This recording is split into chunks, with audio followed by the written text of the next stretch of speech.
ไม่ซุ้มค่ะสวัสดีค่ะเมื่อนี้ก็เป็นวันที่30เดือนจุน2563นะคะแล้วมาพบกันเป็นวันที่1เป็นวันปล่อย2ขมกของนะคะพรุ่งนี้นะคะก็จะเป็นงานแต่งปัวชมพูนะคะวันนี้โมก็จะพาทุกท่านมาดูบรรยากาศกันค่ะวันนี้เจ้าสาวไม่อยู่นะคะเจ้าสาวไปจัดงานแต่งที่ลาดเซียวฝั่งเจ้าบ่าวค่ะเดี๋ยวนี้ต่างกันถ้าการปล่อยของคนมันใหม่เนาะ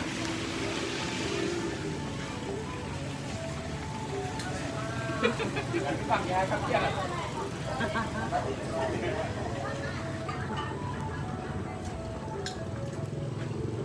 บทจักรองไม่หนำไม่ได้เมียนอยู่เนี่ย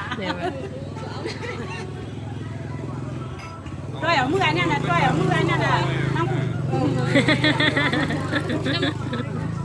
ฮะเดี๋ยวมาสูงยิ่งเลยน้องเออเสื้อข้าวมันน่ะดันตื้มเสื้อคำฮะกูชอบอ๋อเสื้อคัม เสื้อคำดีเนาะ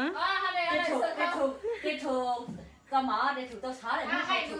สองก้อนหนึ่งพื้นอะไรตรงนี้เขาเนี่ยนะเหมือนสร้างไฟใจเราแน่ใจเราไม่หนามันเต็มถูกคำโมมันเด็ดถูกใจเราแกแน่จะสองก้าเนี่ย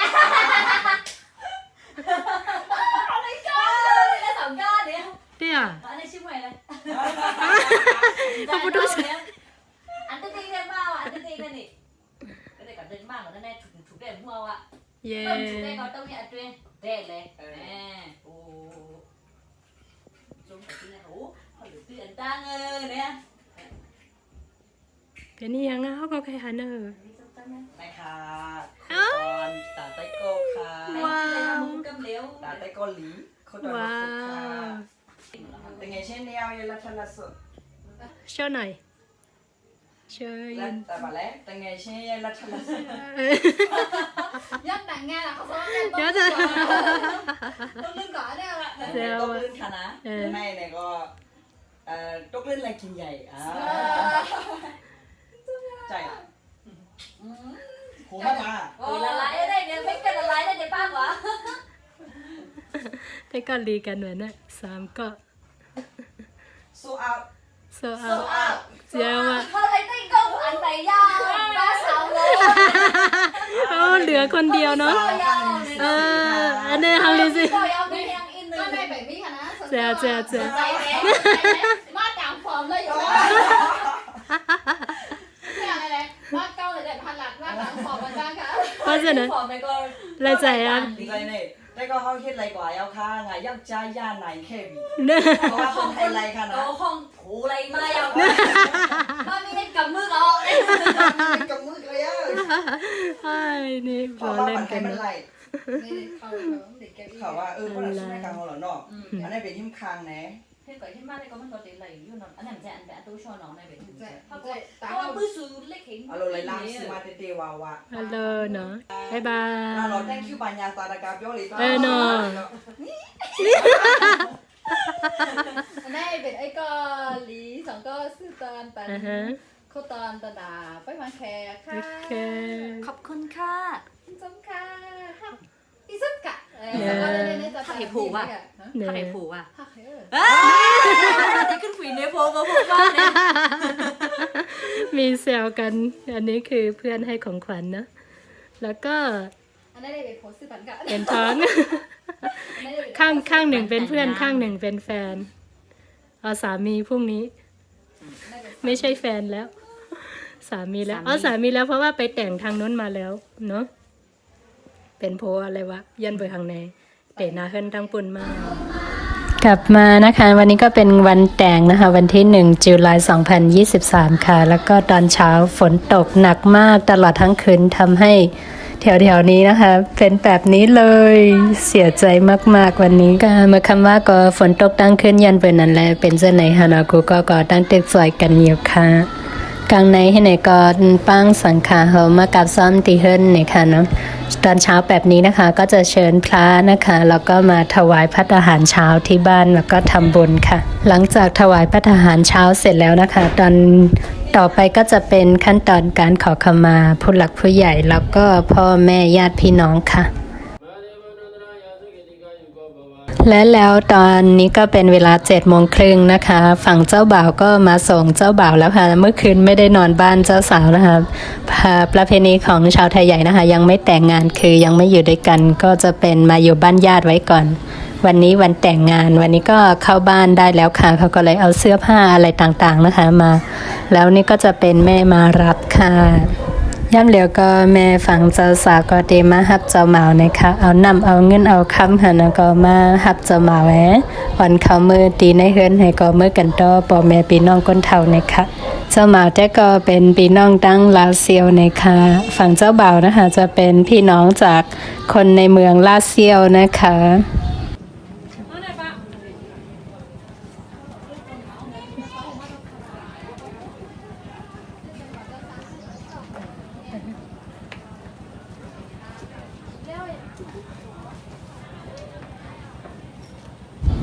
ไปขอผู้หลักผู้ใหญ่แล้วนะคะตอนนี้ก็เป็นขั้นตอนการขังเจ้าสาวค่ะเจ้าบ่าวจะต้องมารับเจ้าสาวไปขอขมาผู้หลักผู้ใหญ่ญาติพี่น้องค่ะ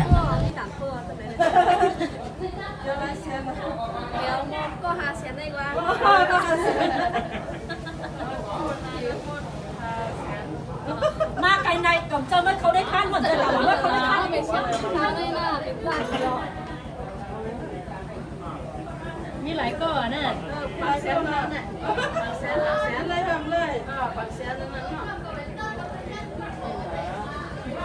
มีหลายข้อ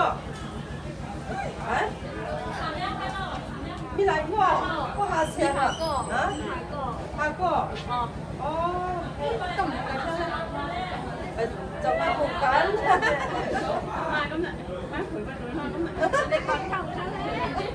เลยเลยอ่ะข้างในก็จะมีสาวอยู่5คนนะคะเขาก็จะขอกันแบบว่าคนละ500,000คือ 5,000 อะไรประมาณนี้ค่ะแล้วก็ให้แบบว่าไม่เถียงเลยเลือกเอาอ่ะเลือกเอาเจ้าแล้วอะไรก่อนอะไรก่อนถ้าไม่เลือกละอะไรก่อนพี่แดงเดี๋ยวเลยพันก้านนำเนี่ยก็เลยพี่แดงเดี๋ยวพันก้านนำอ่ะคุยก็จื้อคุยเลยไม่ละคุยเลยเอาคุยเลยเนอะเอามาเก่าเลือกย่านร้านในหนูน้ำกว่า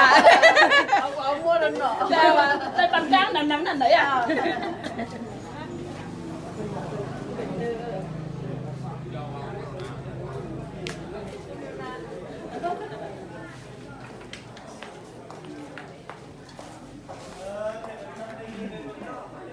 ยาก็เมื่อกันก็เนื้อเงินนะคะเสร็จแล้วนะคะก็จะไปขอขมาด้านบนนะคะจะทำพิธีขอขมาผู้อาวุโสผู้หลักผู้ใหญ่ก็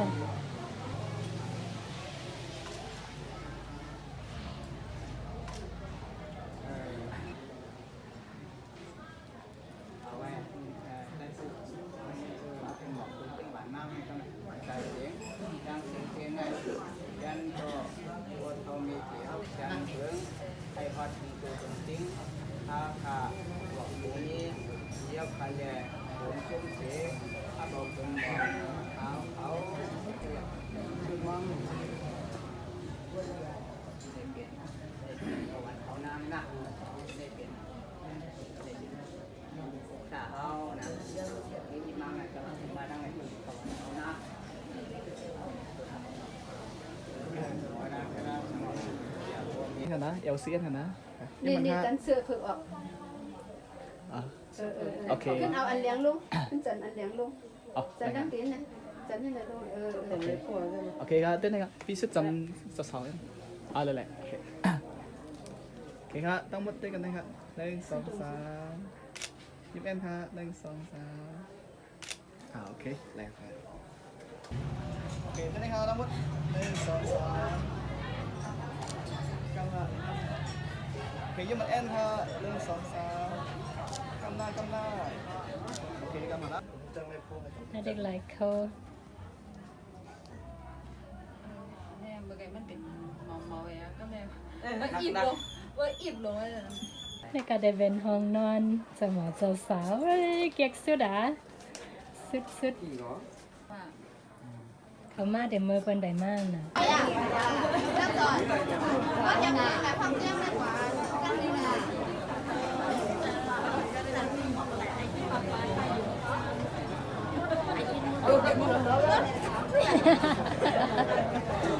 เดี๋ยวนั้นก็ยินหรอก ยินเด้เด้โมเฮิงเวลาแต่งหน้าก็จะเป็นแบบนี้ เวลาแต่งหน้าก็จะสวยน่า จะ รัก สวย แบบนี้นะคะ โอ้ย ใช่ น้องบอกว่าเวลาแต่งหน้าก็จะสวยน่ารักแบบนี้นะคะ สวยจริงๆ อันไรหมอกพี่น้องไว้ได้ก็เดมีอยู่หมอกเฮง2 ปากเฮง3 ปากจำใช่ไหมคะกัดที่เชิญพี่น้องไว้นะคะ ก็จะมีทั้งหมดประมาณ 1,200 กับ 1,300 นะคะข้าวยำปังป้อยก็จะเป็น9 โมงต่อพอถึง1 โมงนะคะเวลางานแต่งนะคะเวลาช่วงงานก็จะเป็นช่วง9 โมงถึงบ่ายโมงค่ะ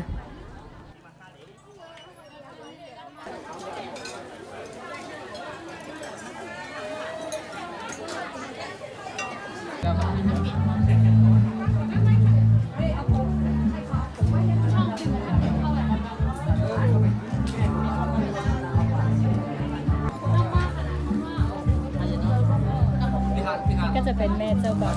แม่เจ้าบ่าว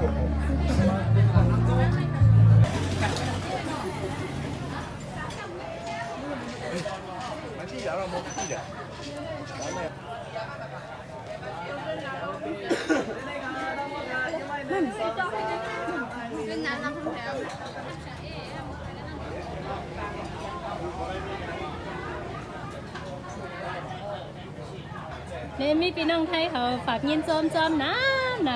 จอมขอบใจน้องค่ะพอบอกว่ามีพี่น้องไทยนะคะขอแสดงความยินดีด้วยเยอะมากน้องบอกว่าขอบคุณทุกท่านนะคะ สวยมากวันนี้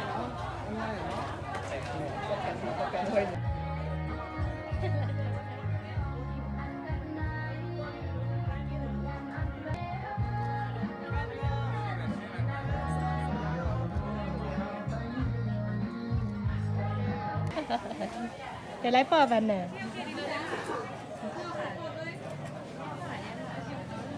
สาวน้ำลันผลดีมาก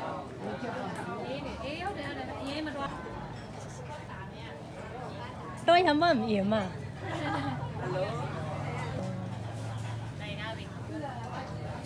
วิดีโอครับ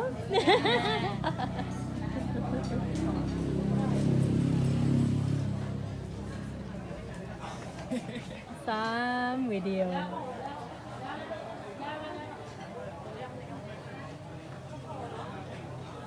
โอเคสาวหลายๆเลยเนาะสาวหลายๆสดเนาะสดไปมิจู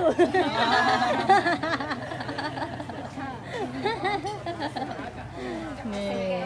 ก็จะเป็นสาวๆ ไปกันไหนคะนะช่วยเจออะไรเขาเนาะ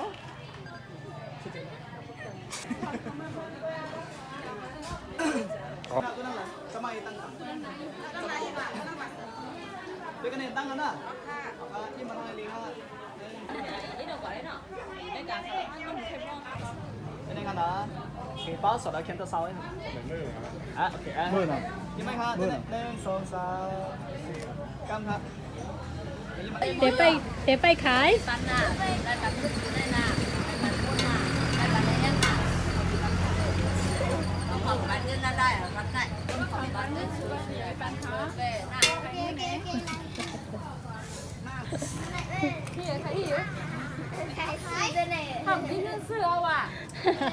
น่ารักมีดเลยน่ารักเครื่องมีด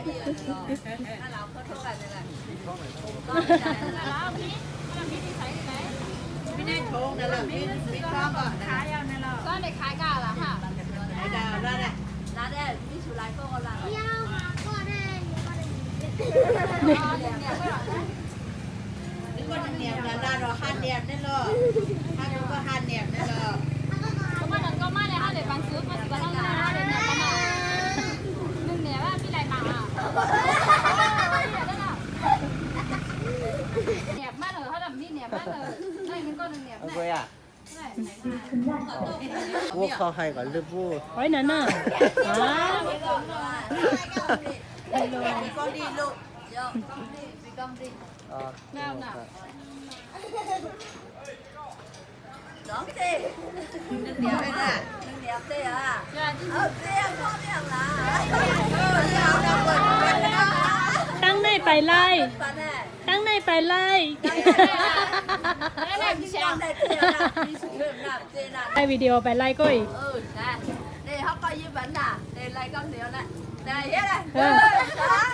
sao thế này ก็ได้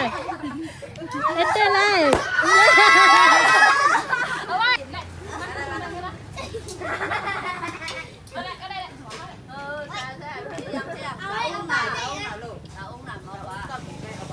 ป้องอาหารกันเล่นน่ะ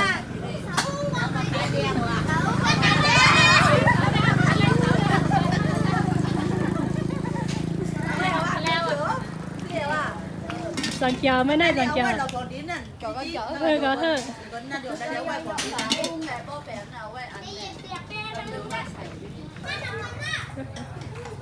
ตามในสามเต็กซิมอะไรนี่ก็กำลังเก็บอายาป้ายาลีนะนั่นเองกับใส่กันซิมกันไหนช่วยกันเก็บ